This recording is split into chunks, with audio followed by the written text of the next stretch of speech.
喋れないってことか。大丈夫です。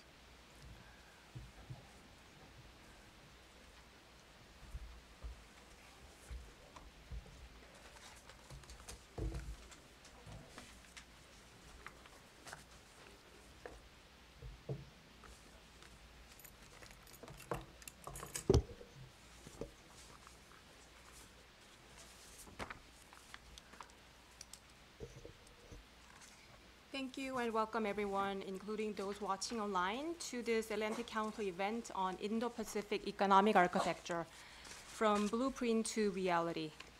My name is Mia No. I'm the Director of Asia Security Initiative here at the Council's Scowcroft Center for Strategy and Security. At the time of trade wars and trade agreements, the future of regional economic architecture in the Indo-Pacific is as important as it is uncertain. Shifting economic dynamics stand to reshape the regional security landscape at a time when an increasing sense of greater power competition makes the strategic stakes even higher. In this state of flux, we're witnessing powerful stakeholders offer their own overlapping visions for the Indo-Pacific. As China's global footprint grows, Japan and the United States have both committed themselves to the free and open Indo-Pacific strategy, which offers an alternative yet complementary set of options to China's Belt and Road Initiative by enhancing connectivity and promoting stability and prosperity through both security and economic partnerships with international allies and partners. And while the free and open Indo-Pacific strategy is meant to connect, not contain, China's role and response to the strategy remain an open question. Understanding the current status and coming changes for the Indo-Pacific will prove critical to promoting regional economic stability and refining the long-term vision for United States and Japanese strategy in the region. To that end, Atlantic Council's Asia Security Initiative has been developing purposeful programming to understand and prepare for economic and security realities of the region's future. As part of the Scowcroft Center, we work to honor General Scowcroft's legacy of service and embody his ethos of nonpartisan commitment to the cause of security, support for U.S. leadership in cooperation with allies and partners, and dedication to the mentorship of the next generation of leaders. In pursuit of that goal, we are very fortunate today to be joined by such an incredible group of international experts. I'm really looking forward to using this discussion to uncover new insights into such a challenging and timely topic. As a reminder, this event will be webcast live and on the record. Please join the conversation on Twitter using hashtag ACAsia and @ACScowcroft. So I'd like to start by briefly introducing our panel. Dr. Akihito Tamura is a professor at the National Graduate Institute for Policy Studies, GRIPS, in Japan. He also currently serves as member of T20 Trade and Investment Task Force. And in the year of 2016 and 17, he was Deputy Director General for Trade Policy of the Ministry Economy, Trade and Industry METI of Japan. He was in charge of bilateral trade issues with China, Korea, Mongolia, and Central Asian countries, such as China-Japan-Korea FTA negotiations, and One Belt, One Road. And Dr. Ken Jimbo is a professor at the Faculty of Policy Management of Keio University. He is concurrently a senior research fellow at the Cannon Institute for Global Studies and the Tokyo Foundation. He also served as a board of directors at the Civic Force, a visiting fellow at the Gendon NPO, and a member of the International Institute for Strategic Studies. Both Dr. Tamura and Dr. Jimbo has flown in from Japan to join us today. So I'd like to share this opportunity to thank them again for traveling so far to be here. Thank you very much again. We're very glad to be hosting both of you. Next, I would like to introduce our fellow, Dr. Robert Donor. Dr. Donor recently completed his career of 20 years at the U.S. Department of the Treasury, where he served in 5 successive administrations. His last position was a Deputy Assistant Secretary for International Economic Analysis and Senior Asia Advisor, where he provided advice on the global economic outlook, on emerging economic issues, and on strategic direction for international affairs at the Treasury. Last, but certainly not least, Dr. Cheori Park Cheori is a professor and former dean at the Seoul National University, Graduate School of International Studies, and more importantly, visiting senior fellow at the Atlantic Council. Dr. Park advises the Korean Foreign Ministry, Ministry of Unification, and Ministry of Defense. He also played advisory functions at the Korea-Japan Parliamentary League, Joint Committee for Korea-Japan Cooperation, and Korea-Japan Friendship Society. He's an executive member of Seoul Forum for International Affairs. He served as an executive secretary of Korea-Japan Forum, government-sponsored opinion leaders forum. So with this introduction, I would like to invite each of our panelists to chance to offer some opening remarks to start today's discussion. Dr. Park, given your expertise and extensive experience, I'd like to hear from you to talk about the role of Japan's economic partnerships and policies in the free and open Indo-Pacific strategy and how they could fit into broader economic regional trends, including potential cooperation with China and BRI. Thank you. Yeah. Mr. Park. No, oh, I'm sorry, Mr. Tamura, Dr. Tamura. I'm sorry, my mistake. Okay, thank you, Dr. Oh. Pretty honored to be here. I would like to set up my remarks by expressing my gratitude for having me as a part of the panel. As she has just introduced, I and also the Professor Jimbo has arrived actually last night, yesterday afternoon. So I'm afraid that we are still suffering from a slight jet lag. I hope that I hope I will be able to serve as a panel to full extent possible. The title of this conference being the Indo-Pacific Economic Architecture from Blueprint to Reality, I have to reveal the fact that I have been given the concrete assignment from the panel chair, which is to make some remarks on the role of Japanese economic partnership and policies in the free and open Indo-Pacific strategy and how they fit into broader economic regional trends, including potential competition with China and BRI. The last part of this phrase, potential competition with China and BRI, whether this is a correct characterization of Japanese initiative or not, is something I would like to touch upon later on in my remarks. In a nutshell, my answer is not, but maybe I'm going to cover that point in the later part of my statement. The concept of free and open Indo-Pacific or free and open Indo-Pacific strategy, so-called FOIPS, recently whether that is already known or not, I don't know, but at least in Tokyo we normally call it HOIP or HOIPS, has been already carried in the symposium sponsored by this think tank already before. So therefore, I'm not going to get into the detail of this context, but maybe it will be appropriate to start my remarks from the brief explanation of this concept, at least to the extent that Japan has been promoting this concept. Some of you may know that the free and open Indo-Pacific strategy concept has been first. I mean, it's a little bit difficult to point exactly when that Japan started to promote this concept, but the most renowned statement of this concept is the one stated by the Prime Minister Abe on the occasion of TICAD 6 held in Nairobi on the 27th August of 2016. I would like to quote a little bit the phrase stated by the Prime Minister Abe as follows. Japan bears the responsibility of fostering the confluence of the Pacific and Indian Oceans and of Asia and Africa into a place that values freedom, the rule of law, and the market economy, free from force or coercion, and making it prosperous.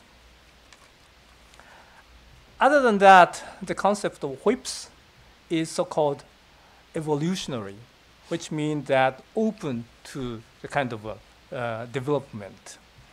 But I can point out that there are several already cleared aspects of this concept. I can lay it out from the macro level and also micro level. As for macro level, this concept of the whips consists of so-called 3 pillars. First pillar is so-called promotion and establishment of the rule of law, freedom of navigation. Excuse me, my screen somehow is in disorder, so maybe I switch to the kind of more analog style paper. First pillar is promotion and the establishment of the rule of law, freedom of navigation, free trade. Second pillar is pursuit of economic prosperity, sustained by 3 elements. First element is physical connectivity, including quality infrastructure. And the second element is people-to-people connectivity. Third element is institutional connectivity, such as harmonization and common rules, including through EPA and FTA. And third pillar of WIPS is commitment for peace and stabilities, such as capacity building and HADR. Since my assignment given from the chair is to be focused on the economic aspect of WIPS, therefore my remarks also is going to be focused on the second pillar, connectivity aspect of WIPS. I would like to touch upon a little bit about micro level. Micro level is also the quite important component of WIPS. Micro level means concrete cooperative project underneath this concept.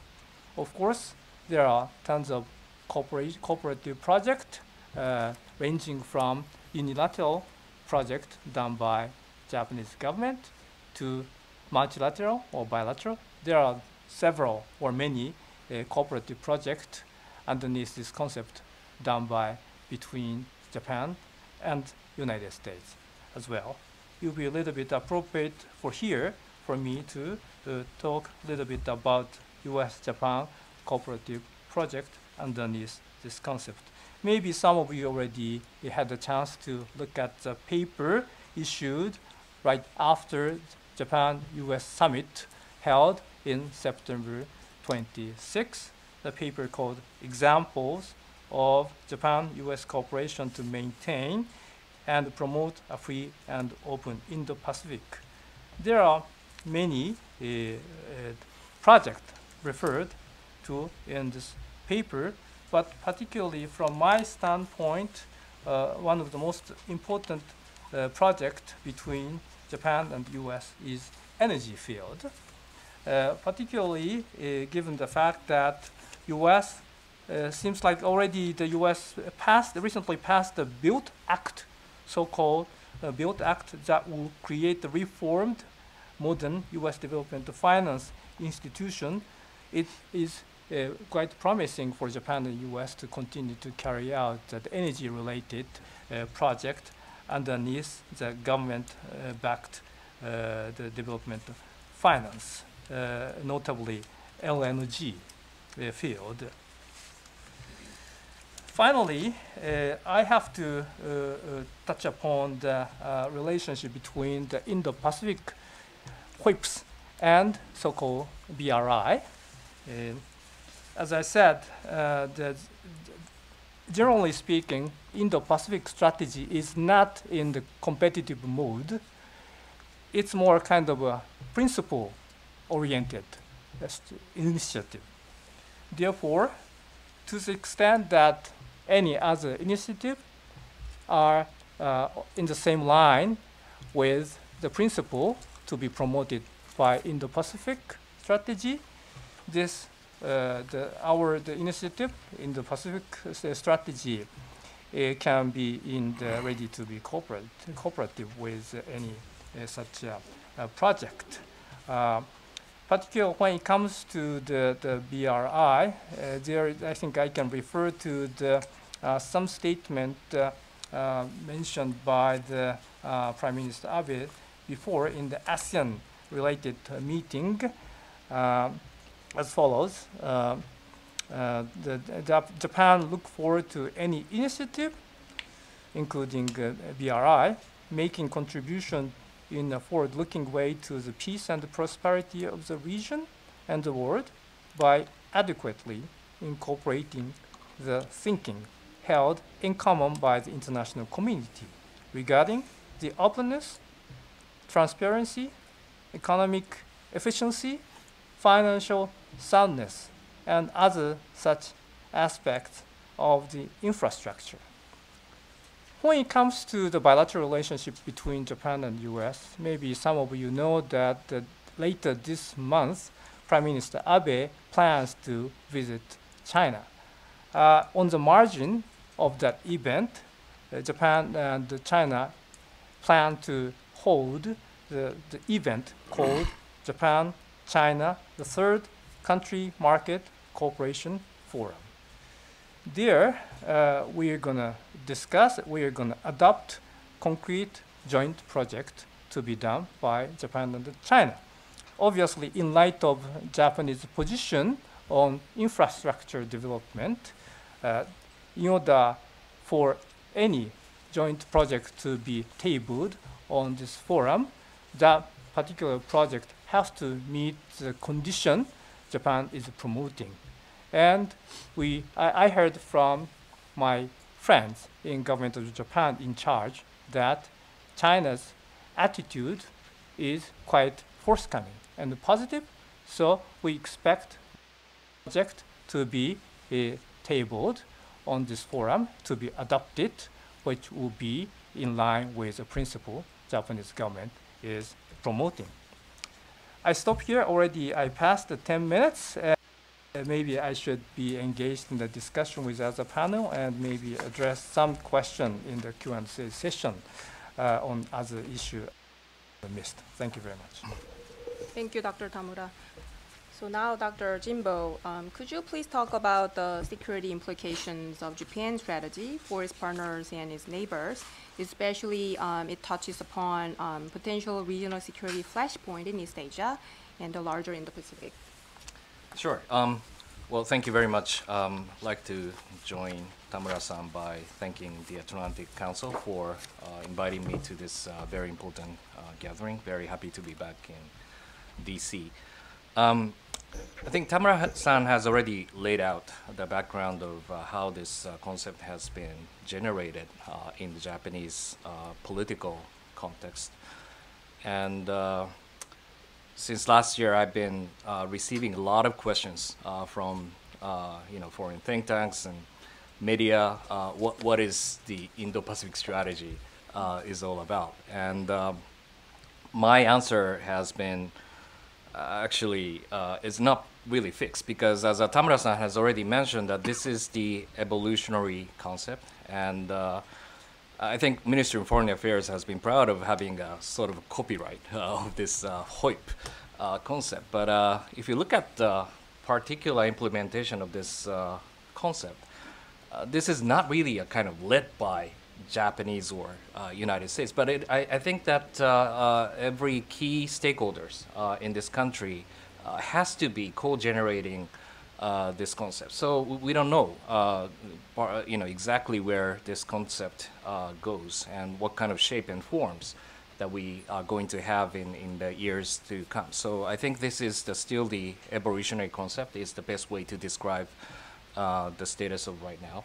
But something I would like to also say is the brief kind of historical backgrounds of this concept. Now, I would call it this version 2 of Indo-Pacific, as opposed to the version 1. And so this concept did not really pop up all of a sudden. But for example, Prime Minister Abe, in his first term in 2006 and 2007, he also tried to generate something quite similar.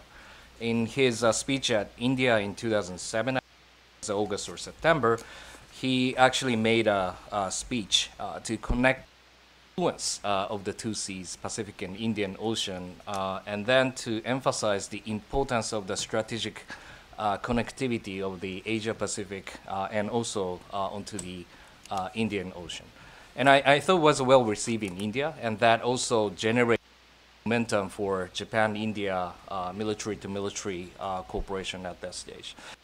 This concept didn't really fly as like a strategically, generating the regional concept in those ages because of a couple of reasons. First of all, I don't think that India and Australia were quite ready to join in this concept. Japan, there's some part of the U.S. Scholars and policymakers try to promote, why don't we have a kind of expanded kind of regional focus of so-called hub and spokes mechanism to a more like a regional networks security architecture, and bring in Korea, Australia, India, and especially on the Australia-India part to form so-called a quadrilateral security cooperation among four of us. But I don't think that Australia was particularly, joining the process. India has a certain reluctance to be in it, and obviously that Chinese influence, economic influence on that, at that time, has obstructed to form such kind of seemingly counter China collective balancing type of strategy vis-a-vis China. And even the United States, at that time as the Bush administration, Robert Zoellick, calling for China to be a responsible stakeholder. So we still, during that time, we still had a hope that the China could become a constructive, responsible stakeholder in this security economic regional architectures. And then most importantly, the Abe stepped down from his office immediately after this India speech, so that I think the concept has faded away for long. But I think in 2016, as Tamura-san has mentioned, there has been the renewed momentum for Japanese government to re-engage in this region. And I would call it, this is the part of Japan's strategy towards the emerging economy. And there has been enormous, I think, potential for Indo-Pacific region in terms of the potential for the increase of the GDP and enormous demand for the infrastructure. And obviously that has led by the Chinese new initiatives on the One Belt One Road initiatives, now been named as Belt and Road initiatives, and both in the Eurasian continents and also across the maritime Silk Road type of the maritime domains. And then obviously that really trigger Japan to have a corresponding regional strategy, and then to focus the status quo and also the rule-based structure, high-quality infrastructure parts, and those kind of elements are now being emphasized so much. So what are basically the strategic and security component of the Indo-Pacific strategy? And I think United States has been the long-standing actor to generate this concept. Since if you look at the area of responsibility of the Pacific Command, now being renamed as Indo-Pacific Fund, that actually covers the region of the Indo-Pacific. And there used to be that actually in stretch up until the east of Africa, that includes Madagascar, because of the newly generated AFRICOM, that they have limited their operations to share the responsibility with the CENTCOM and AFRICOM. But now I think that the Indo-Pacific has been the long-standing concept for the U.S. military. That is, I think, very important.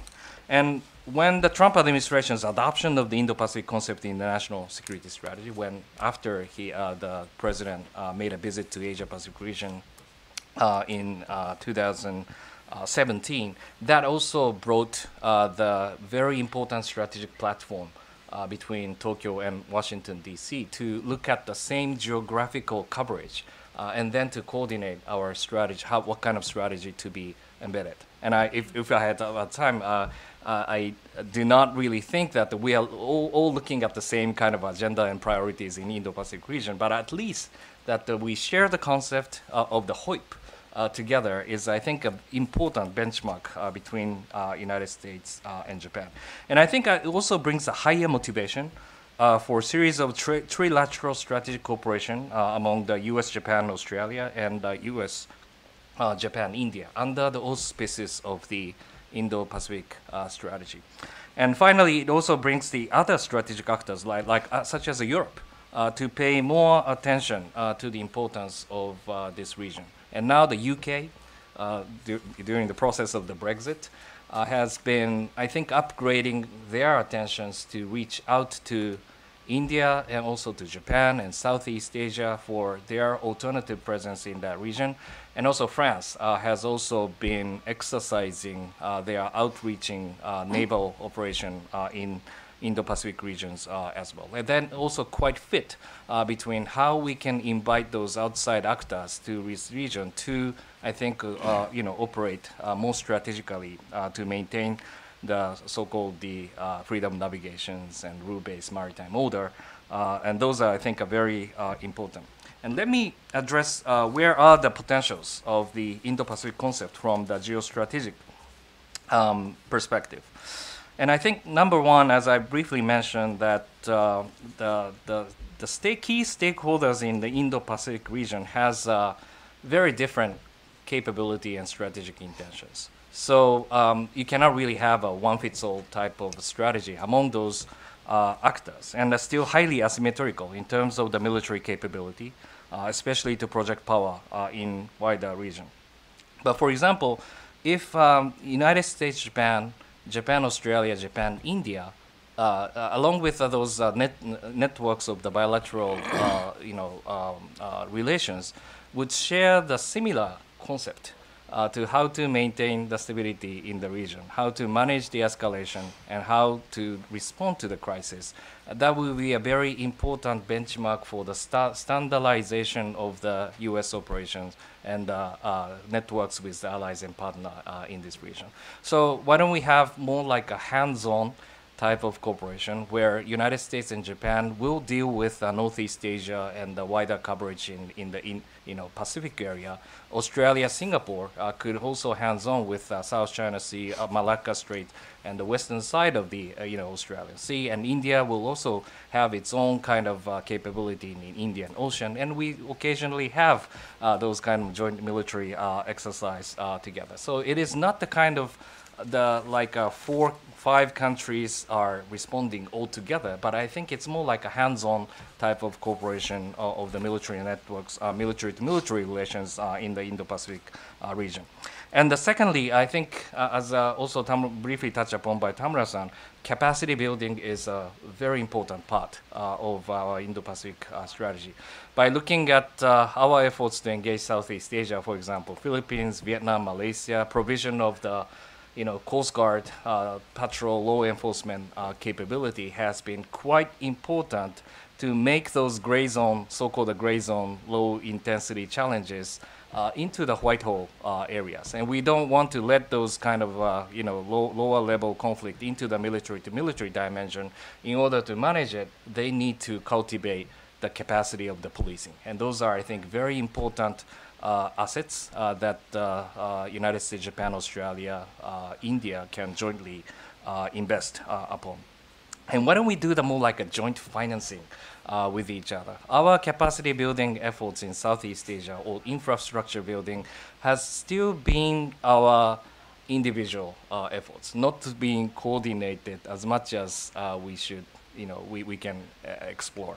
For example, when we try to engage in Philippines, why don't we share the concepts and strategy together in order to provide the finance for the infrastructure building, ports, railways, roads, communication mechanisms. And then if the United States from the so-called the EDCA, Enhanced Defense Cooperation Agreement with the Philippines, it is planned to build 5 additional kind of access sites. And why don't Japan, Australia can jointly finance those projects together in order to have a smooth, United States investments and a further kind of U.S. access in Southeast Asia. Those are very, I think, important aspects, how we can really collaborate on the strategic financing. And finally, I think that it is very important to kind of have a legal platform among with each other. Whenever Japanese self-defense force try to operate in the region for the purpose of HADR, humanitarian assistance and disaster relief, the critical timing for the humanitarian, response is within like a 48 hours or 72 hours to save the people. And do we have such kind of operational capability to deploy forces? Do we have a legal kind of structure for the recipient countries like Philippines, Indonesia, those disaster-prone countries, to ready to accept those foreign forces? And then do we have exercises based on that? These are, I think, a very important platform on the military basis that we can have a stable regional kind of collaboration among ourselves. So I'll stop here and looking forward to the further discussion. Thank you very much, Dr. Kenjimbo. And now turn to Dr. Donor. So how the regional economic architecture of the Indo-Pacific has been changing more broadly, and how the United States, Japan, China, and others have tried to reshape it with their own strategic vision? Thank you. I want to thank Dr. O for the very kind introductions. Although listening to them, I began to believe that I was part of a BBC television special, The Five Doctors. So if anything happens to any of you, make sure that you shout, "Is there a physician in the house?" Because if you shout, "Is there a doctor in the house?" you may not get the help that you need. As Dr. Tamura and Dr. Jimbo have mentioned, the Free and Open Indo-Pacific is a Japanese initiative that has been embraced by the Trump administration. It's a little easier to understand on the security side than it is on the economic side. Although there's a Trans-Pacific Partnership now, the CPTPP, there is no Indo-Pacific Trade Initiative. And yet there are components of the Japanese proposal that are elements, I think, of an effective economic strategy in the region. And both of my predecessors have talked about the Belt and Road Initiative, and I'll talk at some length about it. There are huge demands stretching into the trillions of dollars for infrastructure investment in the Indo-Pacific region. China, rapidly growing economy, one with fiscal resources, has funds that could be utilized in promoting investment, financing investment in the region. In addition, China has over $3 trillion of foreign exchange reserves that can't be easily brought back into China and have to or are likely to be deployed internationally. In contrast, the United States and Japan are growing much more slowly. They have real fiscal constraints, tight budgets, large budget deficits to deal with. The Belt and Road Initiative in China, the proposal to connect the Indo-Pacific with Europe, both over land routes and through maritime routes, through investments in transportation facilities, communications facilities, and other infrastructure investments, is a very appealing initiative. And it's one that has led Japan, the United States, and others to try to counter with initiatives of their own. Japan in 2016 announced its quality infrastructure partnership proposal at the G7 summit, amounting to $200 billion. Earlier this year, Japan, the United States, and Australia announced a trilateral partnership to support infrastructure in the Indo-Pacific region, amounting to about $100 billion. And as Dr. Tamura mentioned, the United States recently passed the BUILD Act, which is $60 billion, likely to be used primarily for loan guarantees rather than actual funding of investments.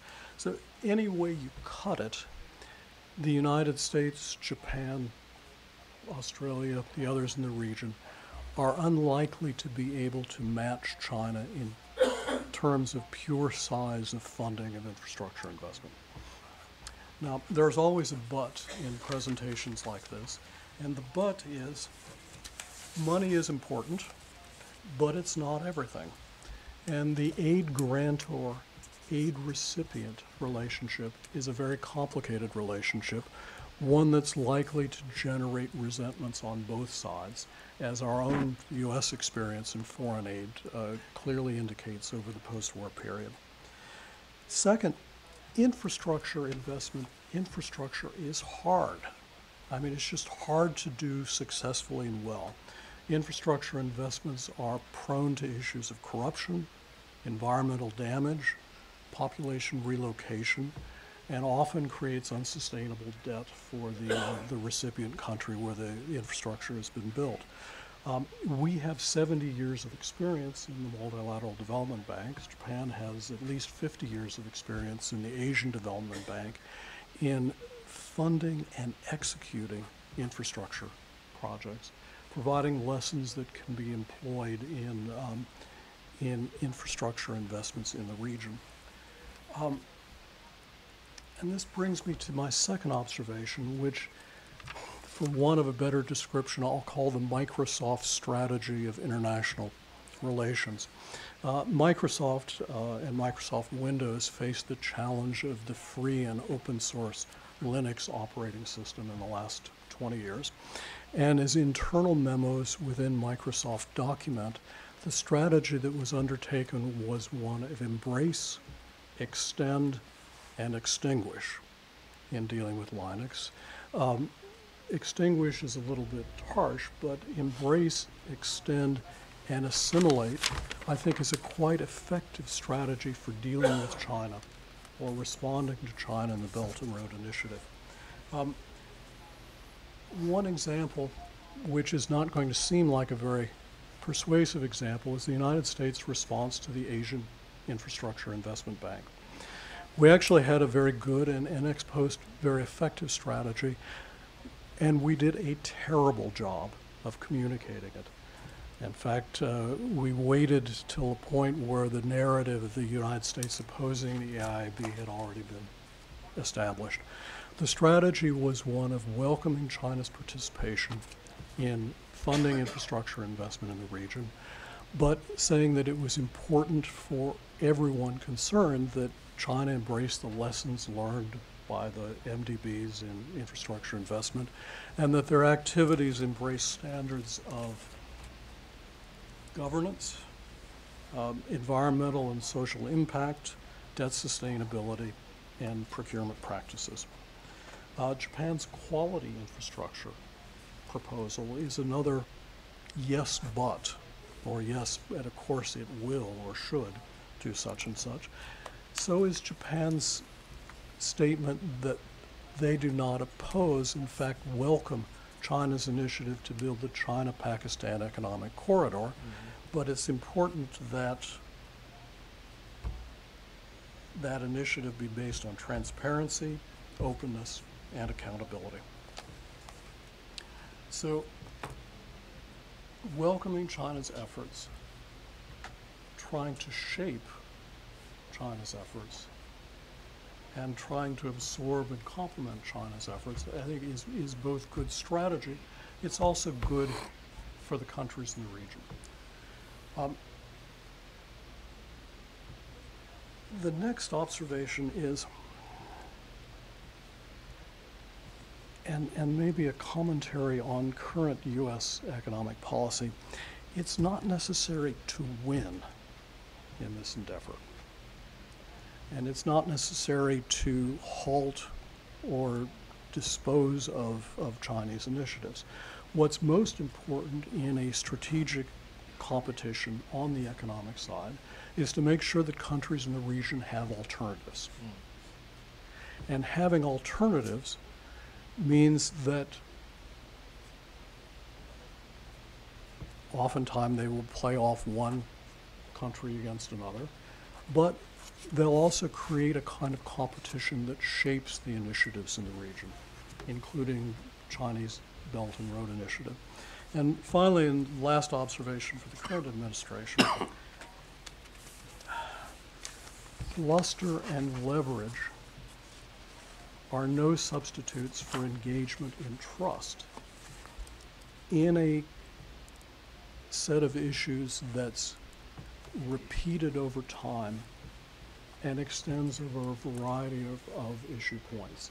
So it's not necessary to win in each instance or to extract the maximum in each instance, as it is to basically create the environment or the table for endeavors or engagements that will repeat over a long period of time. Thank you, Dr. Dorner. Now, finally turn to Dr. Park. So I would appreciate if you could share your views on Indo-Pacific strategy, and also at the same time, the role of Republic of Korea as another major regional economic and security player in the region, U.S. ally that has been so far shied away from taking up the free and open Indo-Pacific strategy. So if and how Korea, Japan, U.S. trilateral relations could fit into the strategy. Thank you. Thank you, Mian. I'm very happy to contribute in a minor way as a visiting fellow to the Atlantic Council. I don't have a jet lag like two guys. And when Bob, you said 5 doctors, I thought about 4 tenors and then 1 soprano. I think Mian, after my presentation, you are supposed to sing a song. Even though the Ken decently said that this is not an initiative solely by Japan and the United States, but I wanted to give a big credit to Japanese Prime Minister Abe. He is the kind of strategic inventor of this conception again. It's not necessarily new, but he totally reinvented as a strategic concept, starting from his first book. When I read it in the beginning, his book was published in August 2006. Japan as a new nation. the 우츠쿠시군의, the beautiful nation. Oh, this is a kind of very strategic conception linking 4 advanced, mature maritime democracies in the region and try to make a strategic connectivity among 4 powers, US, Japan, Australia, and India. And then he didn't stop it. I think I still clearly remember that when he stepped down as the first prime minister, just before he stepped down, he went to India and Australia. That shows the kind of how much of emotion and strategic vision he stick to as a prime minister to promote this notion. And this notion came back again I think many of you remember that the Prime Minister Abe just become the second term prime minister. He published an article at the Project Syndicate, Asia's the democratic security diamond, which link these 4 nations again. And then right after that, in January 2013, even though he delivered the speech in Jakarta, he was just supposed to talk about the 5 principles of Japanese diplomacy, where he outlined the kind of general conception of Indo-Pacific strategy, which starts from a kind of a confluence of the 2 oceans, in the Indian Ocean and the Pacific Ocean. And then in the Project Syndicate, the article, he just confessed that he borrowed this expression, phrase from the Indian, the Mughal prince who published the book in 1655. So he has Indian lineage, but he just expanded it and then just to make a strategic conception and presented it. And this notion is evolving, as all of you say. Then this became a kind of a clear concept of a free and open India-Pacific strategy from 2017, and then President Trump adopted it as a kind of an American the concept. So first of all, my beginning, the point is that this you have to give a big credit to Prime Minister Abe about this conception itself, and. There's a lot of the kind of outlining the basic tenets of that strategy, but I think one is a democratic governance is a very important part of it. is kind of as against authoritarian rule. This is the kind of league of nations who share democratic values and systems. And then the rule of law, especially in the maritime arena, the free navigation, that should be guaranteed, and then the physical domination should be avoided, and then the rule of law should be a kind of principle to solve any kind of problem in the maritime arena. And then free trade and free connectivity of all this region. That's the kind of thing that this conception of Indo-Pacific strategy is trying to promote. In that connection, South Korea is a democratic country, and very appreciate the role of free trade and free navigation as a trading state. But South Korea is somewhat omitted from that. So kind of it's deplorable that the South Korea was not actively mentioned in that conception. But that does not mean that South Korea is against the notion, because South Korea is basically rely on the free trade in order to grow and reach to outside world. So this is Indo-Pacific is critically important for South Korea, because more than 90% of oil we import is getting through the Malacca Strait. About 30 to 40% of all expected items are passing through this Malacca Strait, which is at the center of this Indo-Pacific Ocean. So there is no reason that the South Korea will oppose or say against the notion of free and Indo-Pacific Ocean. Then, as Mian asked, why South Korea shied away relatively?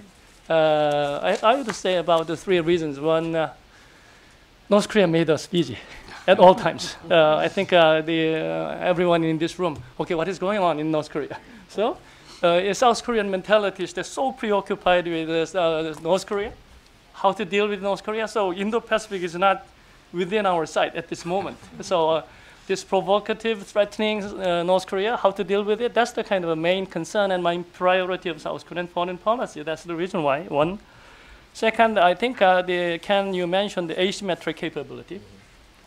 Compared to United States and Japan, Korean naval capability is strong, but compared to Japan and the United States, we have some capacity deficit in the naval capability yet.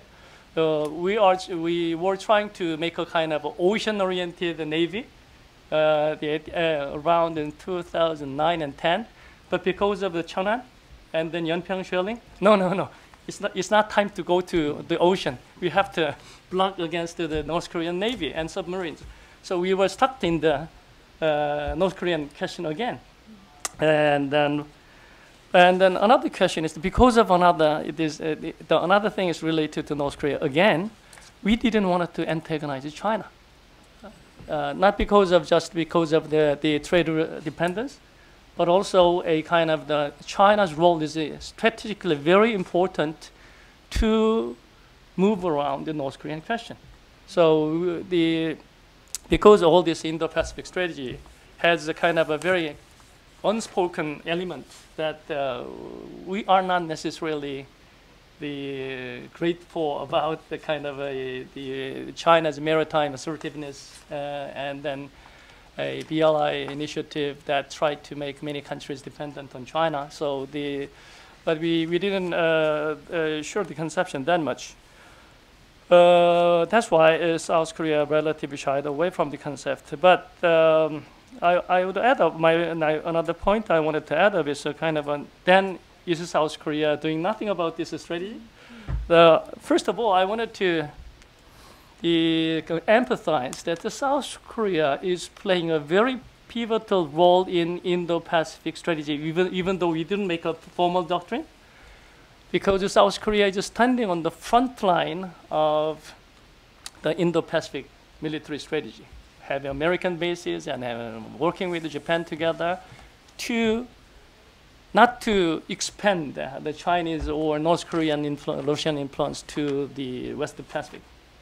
This is often forgotten, but we are not just the kind of they're standing against North Korea only. You have to look at the strategic location of South Korea. Why we have the military American forces on the peninsula and then try to defend it.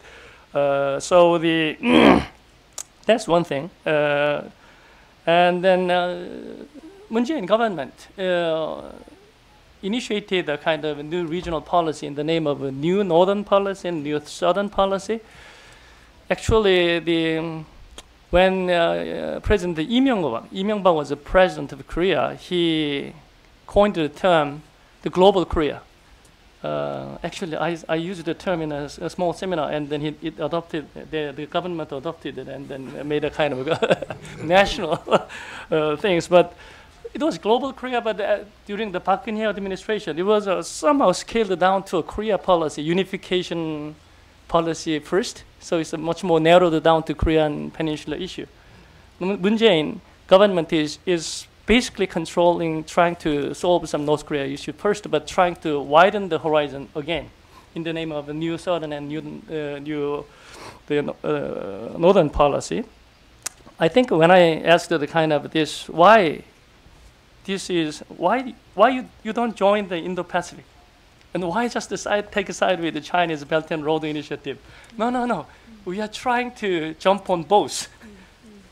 It may sound very opportunistic, but actually open the way to cooperate with China, open the door to cooperate with the United States and Japan, Australia, and India at the same time. But you have to remember that this initiative was invented right after the Chinese massive retaliation against the South Korean firms and companies because of the third issues. So there's some element is there. You have to read it through and then read it between the lines. What is empathized? What is empathized? When you talk about the new southern policy, openness, transparency, and inclusiveness, which means you have a slightly stronger turn to favor Indo-Pacific strategy. So you have to take into account that. And then I think South Korea will, I hope, will express our willingness to join TPP, possibly sometime next year, because in order to have a much more stronger connectivity in trade and economy with the other Pacific nations. So Korea is doing its utmost in a limited strategic environment and capacities. I'll stop there. Thank you very much, Dr. Park. I'd like to appreciate one more time for this insightful and very informative and analytical presentation from all of the speakers. So since we have about 30 minutes, and I would like to wrap up briefly and then coming up with one question, and then would like to open up the floor. First of all, Dr. Tamura, thank you so much for your broad overview of the FOIP Indo-Pacific Strategy. And I think all of our speakers have agreed that it's still it's an evolutionary concept. And then your brief overview of explaining this concept in macro levels and both micro level, it was very helpful to understand. And also, just you mentioned briefly that this concept does not aim to compete with the concept of BRI, and then you slightly mentioned the Japan and China cooperation in the third world countries. And I would like to hear a little more about that. And Dr. Jimbo, you also mentioned that still it's an evolutionary concept, and you laid out the difference between version 1 and version 2. And it is a Japanese strategy toward emerging economy, and you mentioned high quality infrastructure. And then you spend more time on strategic and security component.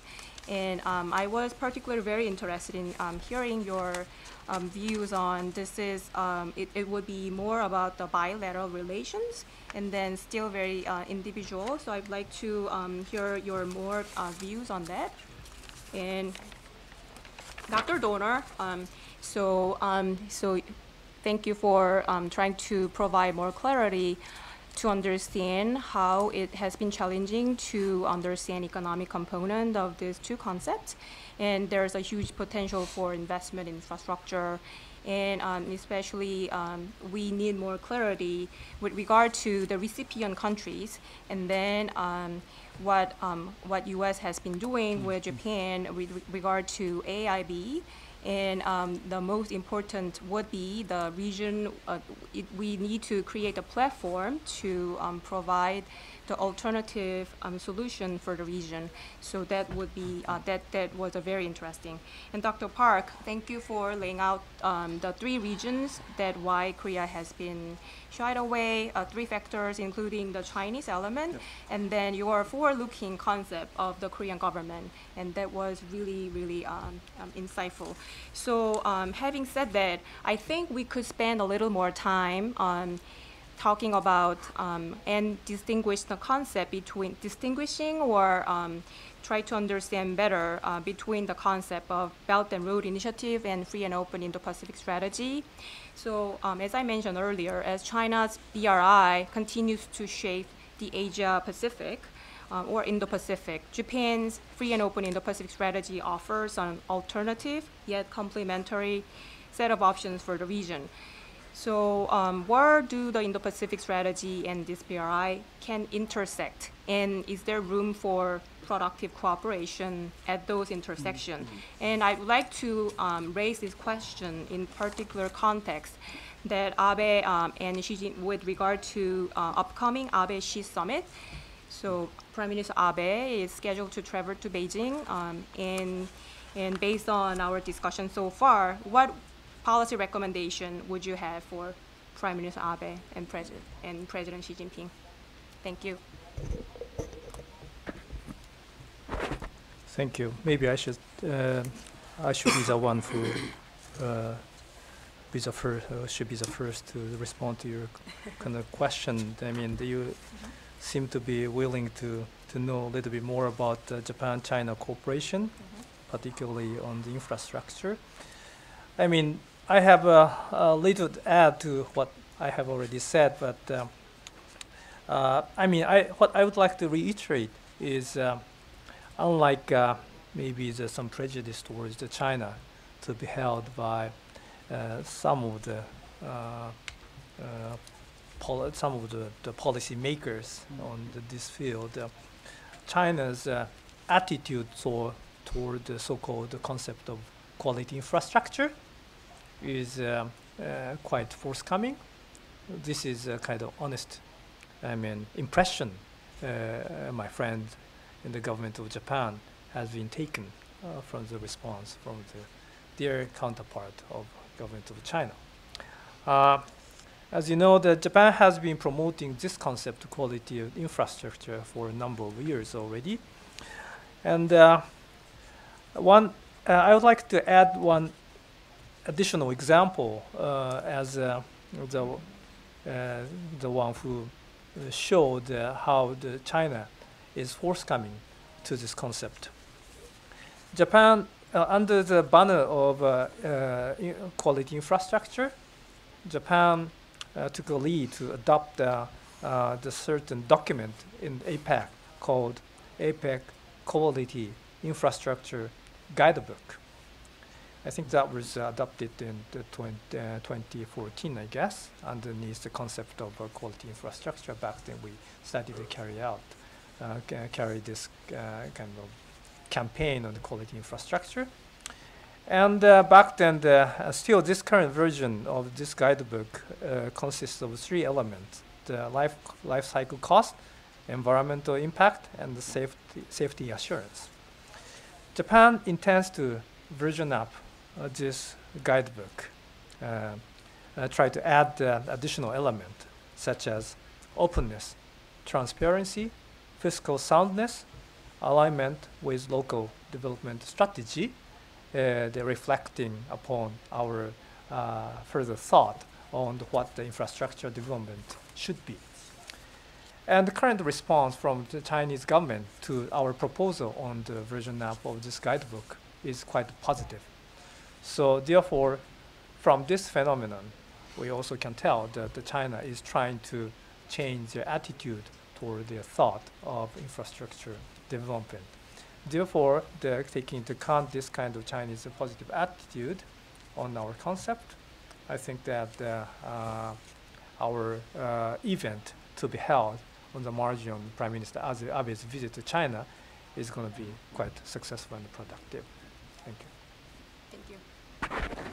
Well, why it is very difficult to pursue the comprehensive approach to the Indo-Pacific region is basically reflecting the decades of change of the distribution power in this region. For example, that Professor Park generously, gave a credit on the Japanese Prime Minister Abe's, initiatives on the Indo-Pacific region. But if you try to compare between version 1 and version 2 quite carefully, there has been a couple of changes.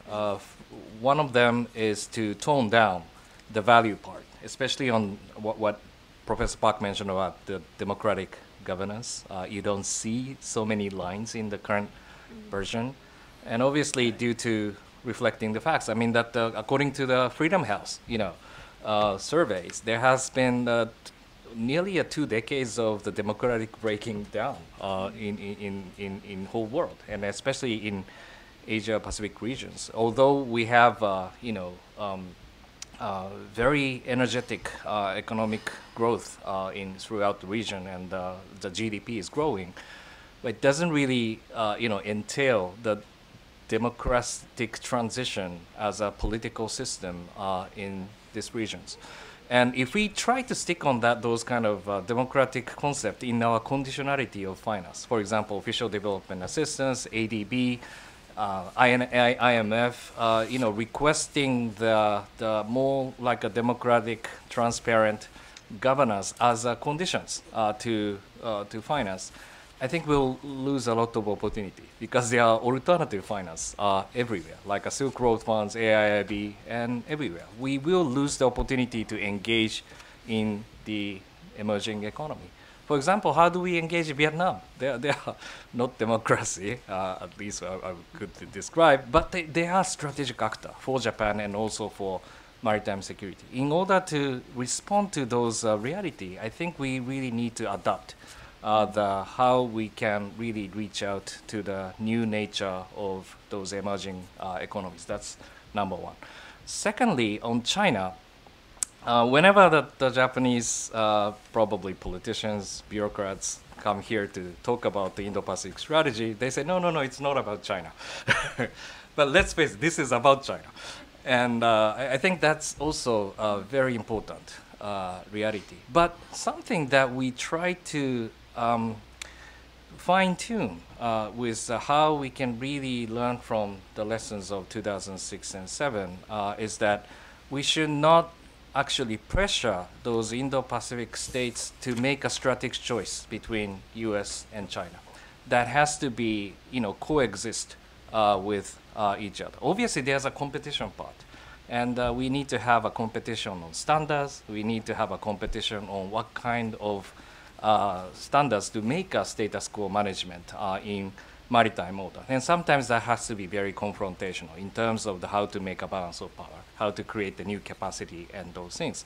But in terms of how we try to manage the kind of more like a so-called win-win game by borrowing the Chinese terms, I think there's a lot. I mean that, for example, as already mentioned by Robert, there has been lots of projects that we are co-financing with each other. AIIB, ADB can, count on those kind of co-financing schemes, and then we can multilateralize the process. And if we have a multilateralized process, there has been more like a global standard to be embedded in the whole management of the projects and financing and so on. So that it is about China, but it is about the enmeshment towards how the future quality of the standards creation in the Indo-Pacific could be created. So these are why we are providing such kind of one-to-one, more like a bilateral approach to be connected into the wider region. Thank you. No, I think that's right. I mean, the question of can we cooperate with China in financing infrastructure development investment, the answer to that is clearly yes.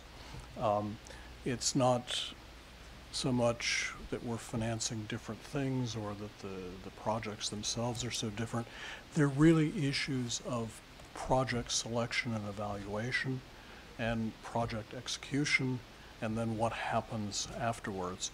And in those terms, one ought to think about what you want to encourage and what you want to prevent.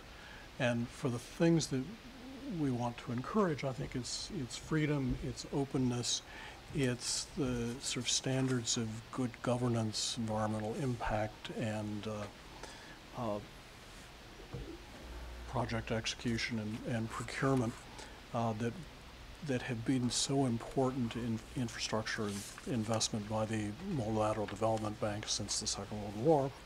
And it's also in the area of what we want to prevent.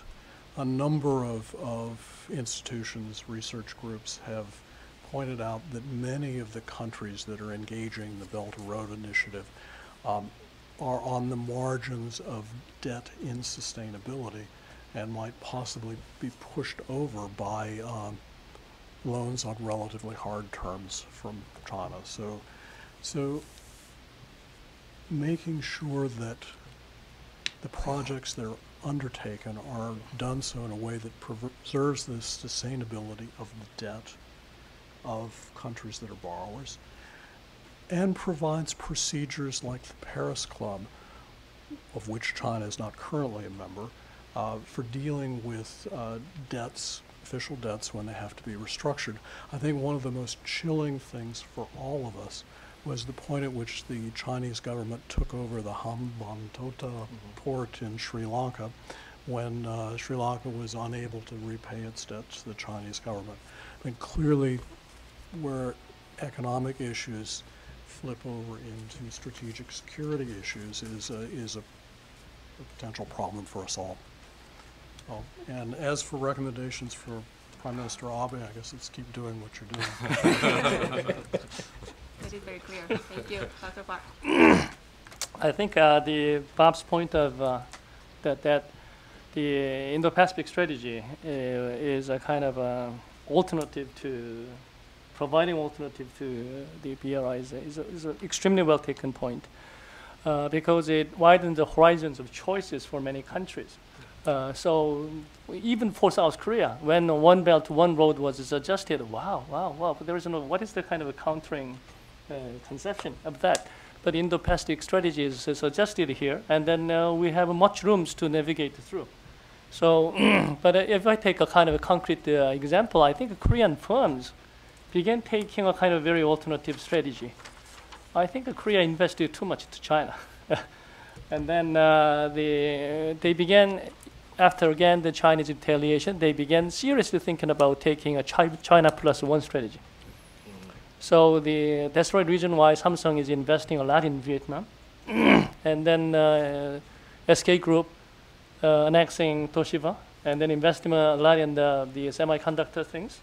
And then the Samsung and the Enishi began cooperating on the 5G things together to compete with Huawei's kind of internet connection.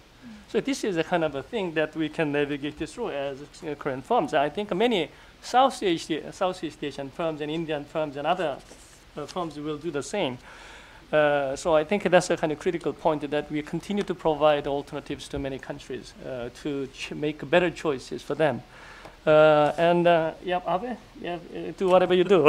But I think he continued to emphasize the kind of basic principles of this Indo-Pacific strategy, emphasizing the good governance and transparency, and then the rule of law and free trade, especially free trade, because even though I'm very happy to see the kind of the Abe visiting China this time, because it gives a kind of a narrowing down the gap between the two countries, because many countries in East Asian region are very much frustrated. Oh, Japan and China are getting too far and then competing each other too much. So as long as you get the closer relationship, other countries will be much more relieved, and then try to find the kind of alternative strategic choices because of that. But free trade on the basis of a rules-based transaction, that's a kind of key factor. And one, if I add up, I think Japan and China is relatively competing again in Africa. One of the kind of the forgotten part of this Indo-Pacific strategy is not just linking the two oceans, linking Asia and Africa, two continents. So the Asia part is relatively well developed, but the African part of the Indo-Pacific strategy is not well defined yet. So, but there, China and Japan and other countries are competing each other for infrastructure building and then or anything. I think the hidden layer is their UN reform. Thank you very much. So we have about 13 minutes, so I'd like to open up the floor for any questions. Gentlemen. I'm Aula from. Thank you. I'm Aula from the Indonesian Embassy. I'm curious to know what is your observations about this concept towards the roles that the Southeast Asians countries, regional groupings or ASEAN could play towards enriching this concept and also taking the benefits of these the infrastructure projects and also all these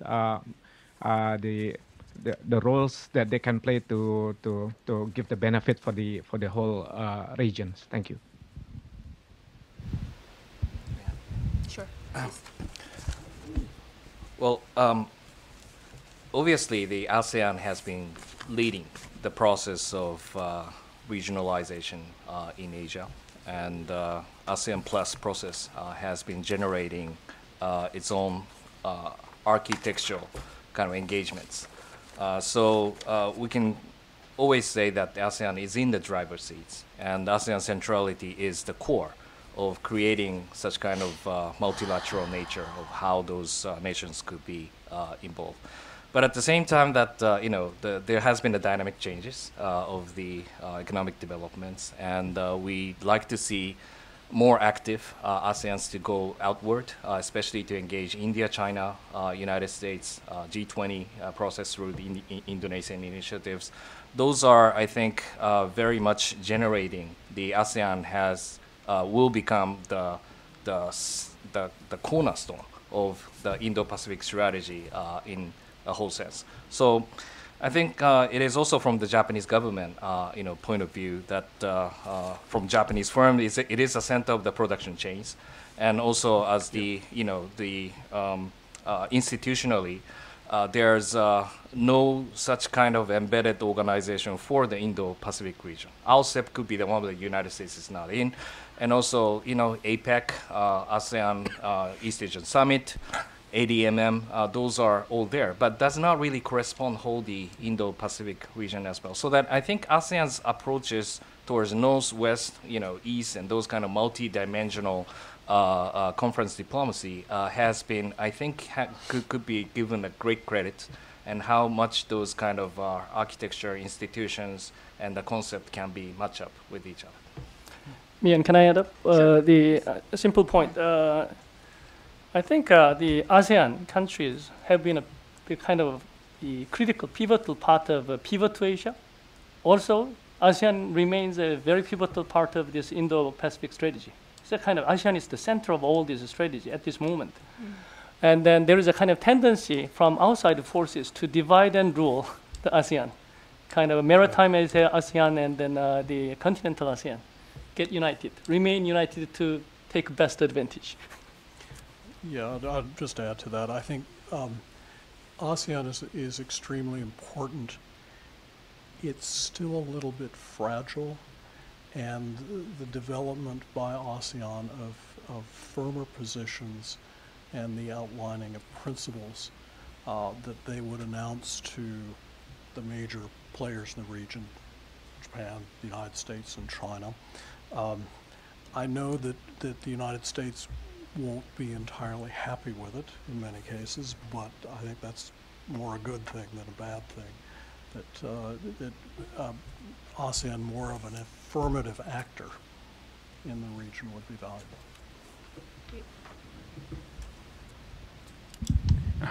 Gil Rosman, the ASEAN Forum. Shohei, I have a question about how Japan and South Korea are working together or not in dealing with the Indo-Pacific concept. Now we have a Japanese ship that did not go to Jeju because it was flying its own flag. we have also a sense of U.S. pressure on Korea to do more, to accept this concept. Is this a problem in the Moon-Abe relationship? And what is South Korea's position about coordinating with Japan on matters relating to the Indian Ocean? Gail, you have to come next time again. I will present my view about Korea-Japan relations. That's a preview. But I think I wrote a kind of one chapter in an edited volume by Jeff Kingston, titled "Sour Partners." We are good partners, but sour each other. I think Korea and Japan have not reached the kind of level that we discussed the kind of strategy conception about the Indo-Pacific strategy yet. But and then the thorny issues related to the history issue still are lingering. It doesn't disappear. But that does not mean that the South Korea-Japan relations are totally bad. Compared to the Park Geun-hye period, I'd say it's better than the period that we had, the Park Geun-hye and Abe they ruled. Because during the Park Geun-hye administration, I think South Korea was very much preoccupied with the history issue. That's the reason you have a history battle in Washington even. I strongly stood against it. Finally had a compromise, but that wasn't a kind of just the beginning. Well, one good thing is that the South Korea and Japan are implicitly accepting the kind of two-track policy, not explicitly. Some say that, but some actions and behavior and words are slightly different, but still, basically two-track. Okay, history is a history issue, other issue. And what the thing that facilitates cooperation between Japan and Korea at the moment is the North Korea question. Because of the imminent issue that attracts our attention, we cannot walk away from the issue. So I think North Korea is a kind of linking. And fundamentally, United States is a kind of best bondage between the two nations. If we don't have alliance with Japan, with the United States, possibly we are in a very, very bad situation because the United States is a kind of a linking bondage between the two countries. Thank you. In the back, please. I'd like to try to look at this from the perspective of a country in the region. And if I did, on the one hand, I'd say this is the most plausible initiative possible. It's got all the right values. It particularly emphasizes the importance of the freedom of navigation. It links the Pacific and the Indian Ocean. All of this is very attractive. But if I then look at it on the other side, on the other hand, and compare it with the Belt and Road Initiative, I see two profound differences. One, China is providing tens of billions of dollars, and on this side, I don't see anything. Well, I see very powerful, rich countries, or at least in some cases, large countries, but I don't see any money. And the second thing that I would look at differently about it in a different way from the inside the region, I think, is that the military budget of China is growing anywhere between 10 to 18% a year. And I don't see anything like that on the other side.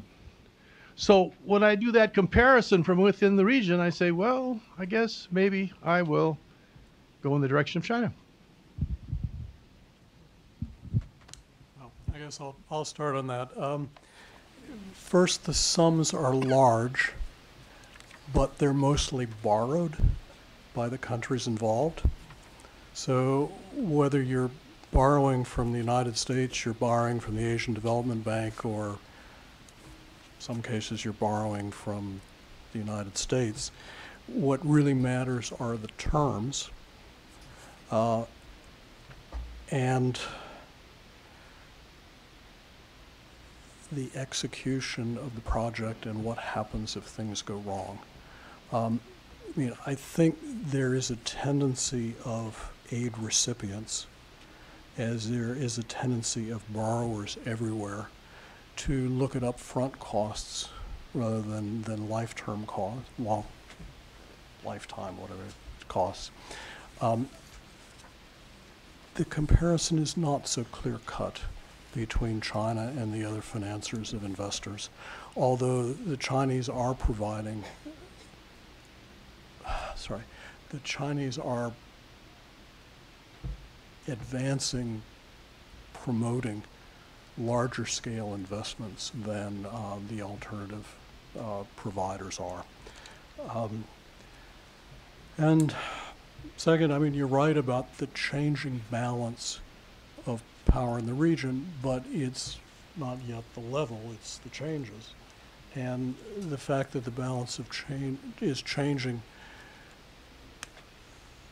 creates a strategic calculation that I think does not cut in any one particular direction. And certainly has a very strong demand by countries in the region for a greater alternative presence, which now primarily means the United States, but I suppose eventually others in the Indo-Pacific Partnership.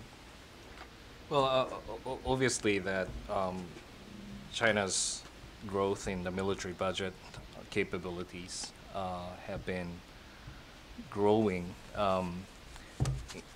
and then that will to increase so-called the anti-access area denial capability, increasing costs for the United States and allies to pursue its operational capability access in the region. And that is obviously changing the strategic calculation of all of us. But in terms of how we try to kind of set the objectives, how to manage the maritime order, you need a partnerships and how the naval capability of those Indo-Pacific region can be connected with each other. In terms of the allies and friends partnership capability, there still is the United States friends and allies are doing their best parts of it.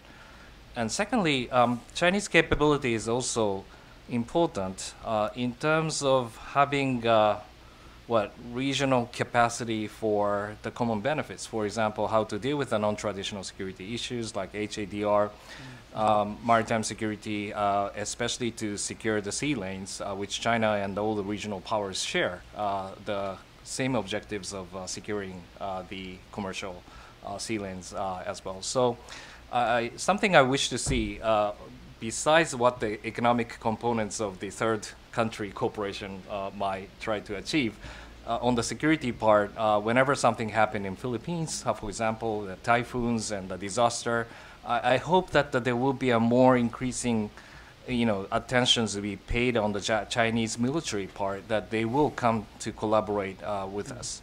And then that will create a more like Indo-Pacific type of joint capability on the maritime policing and also for the disaster management. And then the military can play a larger part. Besides what we have a kind of confrontational competition relationship on the balance of power. Thank you. We'll take one final question. And please identify yourself. Any more? Lady, thank you. Thank you, Katie Wang with NTD TV. My question is about the economic engagement of China and South Korea, and also China and Japan, because we have seen that the Trump administration is quite clearly they try to reshape this global supply chain by renegotiating this trade agreement with different countries, and also at the WTO, United States is working together with Japan and EU to try to make the reform, and also targeting this China or this non-market economy behavior. So there's some people saying that probably in the near future we will see a kind of de-link between these two big economies, between United States and China. So if that's the case, how will South Korea and Japan respond to this? And in the U.S. and Canada and Mexico's new trade agreement, it has this poisonous pill clause, which engage, exclude this market economy. If United States push Japan, to agree with this in the new trade bilateral trade talks, what will Japan respond to this? Thank you. maybe as far as the economic question is concerned, maybe I should be one of the panelists who should respond to the question. I mean, I guess you're right. I mean, in that Japan is in consulting with Europe and the United States and making a proposal on the WTO reform, then vis-a-vis no market economy issues ranging from the state-owned enterprises to the so-called forced technology transfer. I mean, we are quite convinced that that direction is even for the sake of the future of Chinese economy as well. Therefore, I mean, you said that we are targeting China, but depending on the nuance of targeting, but we are not really trying to corner China. I think we are trying to have a dialogue with China to achieve the direction we are trying to propose, not only for the sake of ourselves, but also for the healthiness of the global, the economy, the part of which China is. You mentioned our bilateral talk between Japan and the United States. I mean, if we, I mean, these are a very different issue. I mean, what we are trying to address how we are trying to address the China issue is rather more systemic. I mean, there is a basic conviction that the current trade rule does not address sufficiently that China's unique economic structure. While our bilateral talk with United States is to rather address the market access issue, more the pinned down and more specific aspect of our bilateral talks. So, I mean, these are totally different issues. So even though while we are having a bilateral talk with the United States on the appearance-wise, maybe it's quite how should I say, quite conflicting. But I mean, we are in a cooperative mood with the United States in trying to overhaul the current global trading system. As you mentioned, South Korea, I will add a few words. I think South Korea is the kind of single country that invests most in China in terms of the size of the investment in proportion to the size of the economy. So the South Korea and the Chinese economy cooperation will continue to go, and there is no, I don't think Korea will retreat or pull out from China. But I think China should play a kind of much a decent strategy to invite more investment and then trade from Korea and other countries. Three things. One, don't threaten or retaliate its neighbors. Because we pursue cooperation, not dominance by China. Second, don't try to make neighbors dependent on China too much. We try, like the Pompeo said, we wanted to develop strategic partnership rather than strategic dependence. And third, don't ask neighbors to follow Chinese rules and customs, just to follow the international rules of the game. Yeah. Thank you very much. Thank you, everyone, for coming, and we look forward to your participation. Thank you.